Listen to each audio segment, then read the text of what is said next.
श्रावण के महीने में जो भगवान शिव का पूजन कर लेता है उसको 33 कोटि देवी देवताओं के पूजन करने का फल प्राप्त होता है। जितने भी देवता हैं उन सबका साकार रूप है, पर भगवान शिव जिनकी 33 कोटि देवी देवताओं के साथ पूजन होती है उनका निराकार रूप है। जिस समय सृष्टि उत्पन्न हुई ब्रह्मा जी को चिंता हो गई कि संसार में व्यक्ति अपने अच्छे बुरे कर्म के कारण संसार में दुखी हो जाएगा। उसके जाने अनजाने जो गलती हुई है इसका प्रायश्चित कैसे होगा।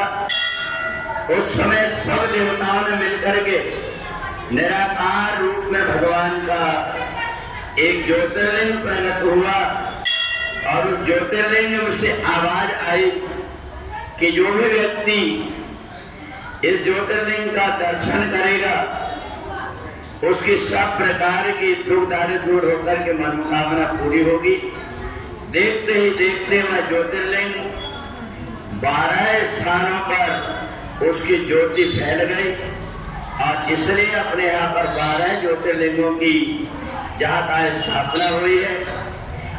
ये भगवान शिव का जो हम पूजन करते हैं, कई लोग भ्रमित करते हैं कि भगवान शिव का जो पूजन है भगवान की जनन इंद्रिय है, परंतु ये कम बुद्धि के लोगों को उनको ये ज्ञान नहीं है कि सृष्टि के आदि में सबसे पहले सब देवताओं की जब उत्पत्ति नहीं हुई थी तो इसी ज्योतिर्लिंग से ही सारे देवता प्रकट हुए हैं।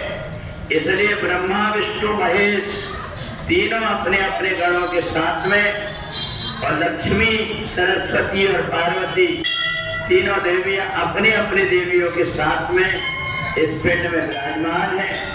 जो 12 ज्योतिर्लिंग है उनमें अलग अलग ज्योतिर्लिंगों के अपने अलग अलग महत्व है। तो इसलिए सूत जी कहते हैं कि श्रावण मास के कृष्ण पक्ष में जब हम पूजन करते हैं तो उस दिन एकादशी जो आती है उसको कामिका एकादशी कहते हैं।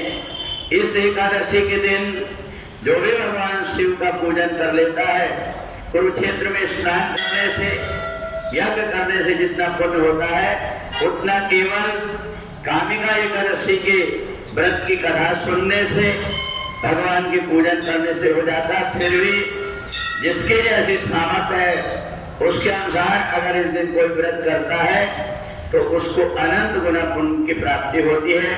तो इसलिए आज श्रावण मास के कृष्ण पक्ष की कामिका एकादशी है और आज का जो भगवान का पूजन है, अभी प्रातः भगवान के अनेक रूपों का आपने पूजन किया।